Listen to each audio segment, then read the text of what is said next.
von ou won qui veut dire habitation et ness qui voudrait dire humide, donc habitation humide.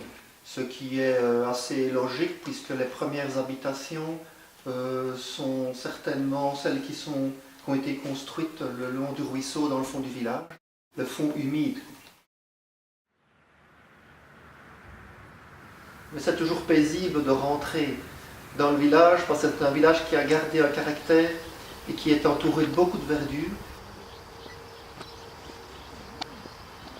Les quelques curiosités dont nous pouvons profiter chaque jour à Vonnesch, il y a encore un très bel abreuvoir.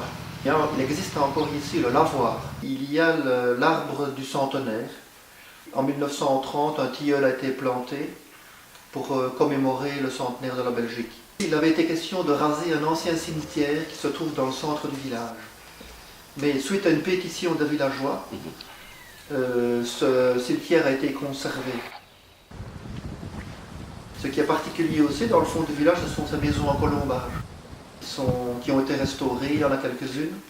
Ça donne vraiment un cachet particulier au village.